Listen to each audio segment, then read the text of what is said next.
Hey friends, I'm Rohit Verma, finally a student from Thapar Institute of Engineering and Technology, and this is a video representation for my project semester that began in January 2018 at Holidify.com. During my course there, I worked on full stack web development for features at Holidify.com, as well as I worked on data analysis to provide an enthralling experience to the users based on recommendation and previous searches. Now let's get to know something about Holidify. Holidify is the biggest destination discovery platform in India. They aim to help travelers right in the first step of the trip planning and helps to find them perfect destination and removing the bias of popularity which typically comes in a list or a grid view format. They ensures that the user arrive on their website and finally end up with a favorite or a must visit destination in mind. They make your destination discovery as much of an eye opener as your vacation itself. They help you break out the monotony of the same vacation spots that you've known for years and open in front of you a world of possibilities, a diverse arena of offbeat and untouched places. With an interactive map interface and powerful filters, users can plan their vacations like never before. Coming to the basics of operations, the operations at Holidify rely on an open source framework known as the Spring Framework. It's an application framework for Java platform. The framework core operations can be used by any Java application, and there are extensions for building web applications on top of Java Enterprise Edition platform. Although the framework does not impose any specific programming model, it has become quite popular in the Java community as an addition to or even replacement for the enterprise Java plans. Coming to its operations, it has a three-layered platform. The first one known as the web layer or the controller layer. The second one being the service layer, which acts as an interface between the controller and the DAO layer. And the third one is the DAO layer or the repository layer. The repository layer has the major task of interacting with the database at the back end and provide results to the service layer. The service layer then passes on those results as objects to the web layer or controller layer, which are then displayed at the front end. This operability of Spring Framework and ease of use with Java has diverted Holidify to use Java as a platform for its backend. So, coming to the technologies that I implemented or used there at Holidify include HTML and JSP for front end, Java and Python for scripting and backend, RabbitMQ for sending consumer queues and the messaging queues, Solar, that is an integrated search environment that helps searching, APIs of Google, which includes Google Maps and Google Places, Skyscanner API for providing the flight results, the Booking.com API for providing a huge repository of hotels to Holidify.com, and finally the Apache server, which helps create server on local machine and test the inculcations that we have made. So for setting up the server, we need to have an Apache Tomcat installed in our machine. We need to have the Git repository of the folder that we want to have on a server and a compiled WAR file for that repository of yours. Now, here we have a compiled WAR file in our Tomcat Web Apps folder, and all that we need to do is run our Apache Tomcat. So here we see that it's already running. So we can check here if we have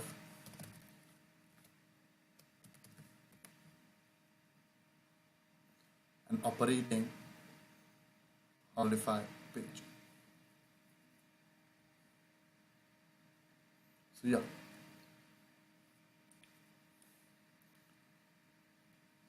we can see here that the web app is opened up and is showing us all the content from a localhost database.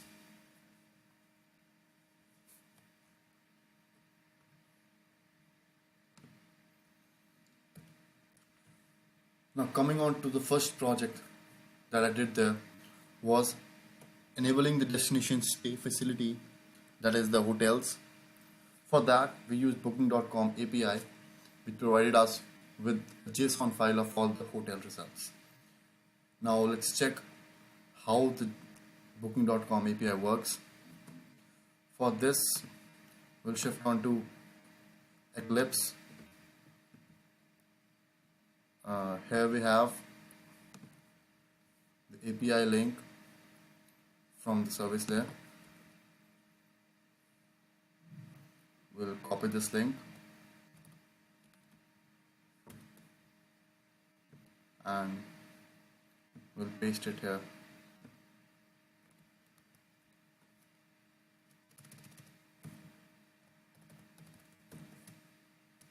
We'll have the preferences according to us. So we added on the dates, and for the hotel's ID we'll shift to our database and run this query. So this is the table that is containing all the IDs of the table of the hotels that we're using here in the API. So here we have, let's get some.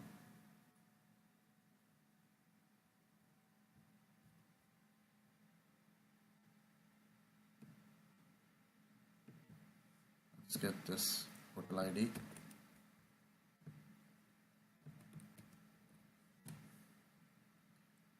And here it asks us the username and password. Fill in.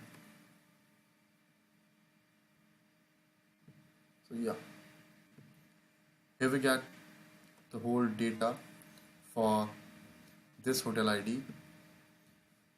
You can see that the name of the room we are getting, the occupancy that we are getting, does it require any deposit or not, we have the room ID, the room description, and this is another room, and all the information regarding this hotel. So the backend, this hotel information is fetched into an object. So yeah, this is the object list of booking room blocks. So we have an object called blocks here, and we set in and populate this list using results from the booking response, that is the API that we're getting. So we get the results one by one and block by block. So finally we return in these blocks. So let's check where does these records actually go to. So we open the call hierarchy.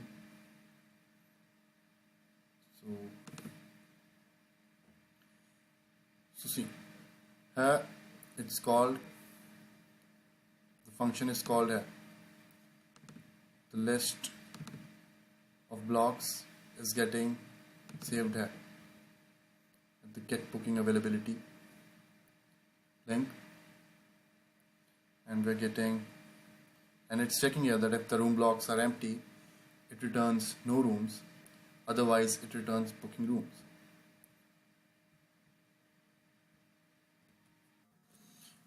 Another function that uses a similar API format is filter available hotels. The filter available hotels calls get real time hotel data, and the get real time hotel data again calls in this API to get the results in blocks, and these blocks are again sent back, thus giving us the results, the front end. So we call it from here, and we see that the returning JSP is available hotels. Now we can like check on this available hotels JSP.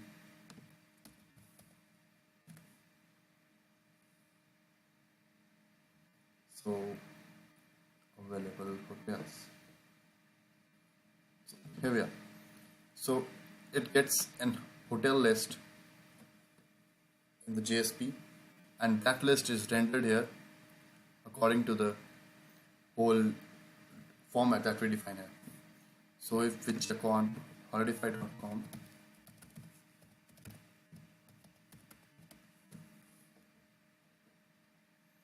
so all that we'll get is, we enter a destination here, let's say Manali. We have put the check-in date, checkout date for 2 adults, that's it. So all that happens at the back end, and in the front end we are getting displayed these 298 hotels. So all these hotels are lined up as per their popularity. If we can sort them by the review score or distance from city, or by the price. So they are sorted now by the price. We can add on the filters of any choice that we want to these hotels.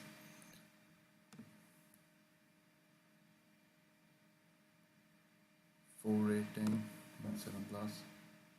So as we apply the filters, the search results are getting shortened up. So we now have an availability of only 10 hotels who have 4 rating and then 7+ score in Manali. If we remove these experience score, we have 15 hotels available, and back after removing 4-star, we have 298 hotels available. So since 298 hotels are too much to display on a single page, so I added on the pagination also. So after 20, it's showing 21 to 40. So 20 hotels on a single page. So after clicking on book hotel, we are redirected to booking.com. Since we don't have the availability of booking hotels on our own website, we redirect any query for book hotels to holidify.com, and that respective hotel is shown on top, where we can move in and book the hotel for ourselves. So as we talked about, we got the results from booking.com API as a JSON file. That JSON file is converted to an block object which is used at service layer. The service layer sends that block to the controller layer, which sets the variable at front end. And using that variable at the front end, we can render the results from the list that we obtain. So the next project that I worked on was revamping the ATF designs. The ATF referred to above the food, that is the initial view of the page that the user sees, which enables the user to either stay on the page or look out for another website. Initially, earlier, the page used to look like this, which had a big jumbotron here containing the name of the destination, review score here, the tabs here, which was a bit smaller, and an overview widget here, which was almost same on all the different pages across Goa. So what we wanted was to have only the relevant links placed up here, as well as all the relevant information that is required up here, the tabs to increase. So this was the final outcome of the page. With card views, the page looked even more sorted out, and the widgets at proper locations. A person could easily look up for all the information that one needs. So what we had here was the link to state, the link to country, the link to places to visit, as well as containing all the places that are available in Goa, and this user generated content tabs like add to wish list and the rating bar. So like I rated Goa 5 here. Apart from that, this top varies different at different pages. Like in Goa, in hotel page, this top looks different, as well as the placement of the tab is a different location. At how to reach page, tabs has completely different options, like the popular combinations are shown here. On photos page, it will show the photos of popular attractions in Goa. On food page, it will be showing the popular restaurants that are in Goa. In the best time to visit page, it will be showing the weather widget here, which displays the weather currently in Goa as well as for the following 3 days. So with this design in mind, it was noticed that the page views quite drastically increased over the period of 2 months, that will after we launch this in the final product release. Apart from that, the page duration increased quite a lot, owing to the fact that people were getting quite the relative content and people wanted to explore more for a particular page. So the old design seemed a bit stationary because it was same across all the different pages, and the new design was quite dynamic because it shifted properties and variation according to the page. The placement of the content was according to the context and was done quite variably well, comparably well as compared to the older design. After this, I shifted on to make the UI even better for Holidify.com. Earlier, the search UI was quite simple. It had no default search options that one wants to go, but now we have the default place tags that one wants to visit, recent blogs or recent collections of pages that are made relevant by the number of page views. So let's search for the Manali here.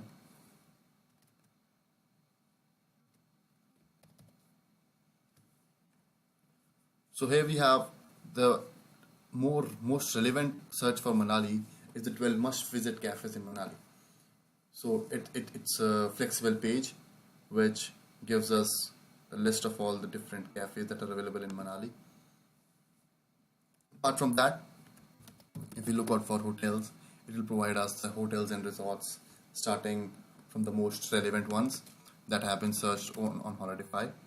After that, we have the places to visit.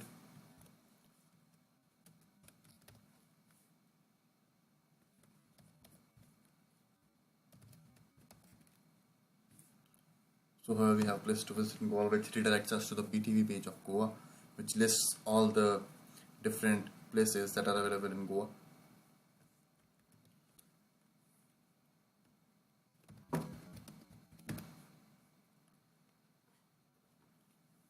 The search UI improvement included adding the categories to the different search, and using those categories, I added on the different glyph icons that are seen here at the starting of the search result, and this was done at the front end using the JavaScript.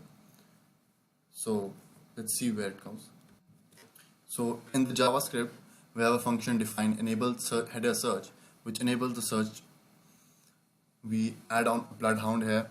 Bloodhound is basically a search result getter which gets the search result and displays them at the front end using the type head.js. So we define an Ajax call here which calls at this link with this query. This response is returned, and if the response list is empty, it displays that no results are found. And if the results are found, it gets the results in an element called data, and if the data has the type defined featured story, it will display a glyph icon of the bookmark. If it has a type defined as destination, it will display map marker, and further all the it is defined for all the different types of data types that are defined for the search results. Owing to the fact that better search results were coming out, the search correctness improved by up to 12% after the new index search markings, as well as after improvising the search UI that was done by me. We also made a separate search page which landed the person to all the types of search results that comes in the type head filter. So consider if a person searched for Dharamshala, it showed the results for Dharamshala. Let's say if a person searches for some random thing, so it will display that no results are found, and it will give us a list of top places this season as a top point of interest this season. So after completing the search UI project, I shifted on to data analytics project. It involves 3 major steps: collection of data, segregation of data, and then analyzing the data. In between, there are 2 more steps, including the data layer element and the uploading to Amazon S3. where Amazon S3 works as the database on which we upload our daily data. So for the data layer element, we have defined a data layer on each and every page of the website, where attributes such as page type, place code, country code, packagement date, etc. are stored down. As soon as the user opens the web page, the data capture.log logs up this data layer element in it. So let's say we have this data log for May 20th and May 21st. So it has logged data up till May 21st midnight. So all we need to do now is segregate this data for as per our requirements. Let's say we have a need to segregate data for a previous day. That is, we run the script on May 22nd and we want the data for May 21st only. So for this, we read this data capture.log from the bottom end. So the top overhead is loaded and we don't need to read the file, to have the dates for dates with May 20th or earlier. So reading the file from bottom makes sense. So as we reach closer or to the date that is not required,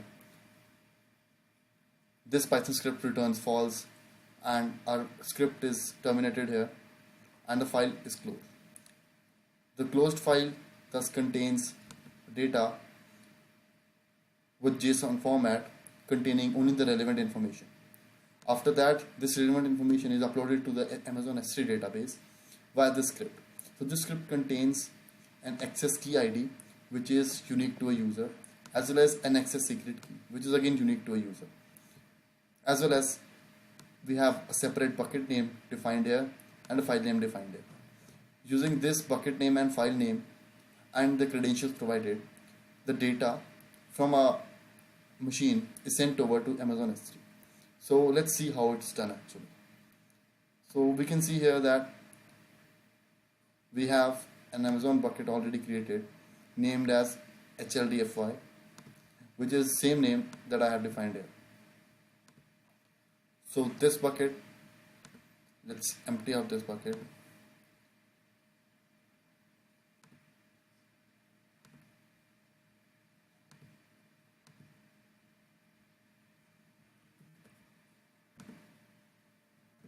We deleted this file that we earlier uploaded on the bucket, and now we'll move on to running this Python script which will upload a file to the Amazon S3. So that we've defined here a file as hello.txt which contains nothing but a simple text written as hello word. This is just for the demonstration here that we're using this file. Otherwise, a data file such as this, which contains the JSON elements, is sent over to Amazon S3, which is then acted upon at Amazon Athena, and processing can be done by it. So this is a type of file that will be sent over to Amazon. So let's run the script here, upload s3.py. So after it displays done, the data will be sent to S3. So here we have written done. Now we can check the Amazon S3 bucket whether we have received some data or not. We'll reload this page,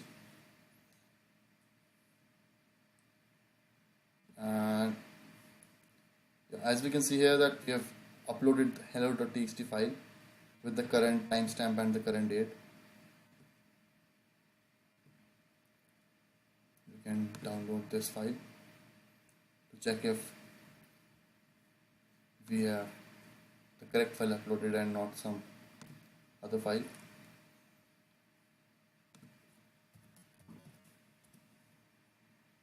We've downloaded it.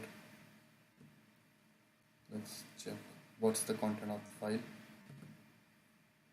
So here we have the exact same text, but actually the exact same file that we uploaded on the Amazon S3 database. So after this, Amazon S3 provides the facility of using Amazon Athena, which is nothing but a query which provides us the facility to query data in Amazon S3.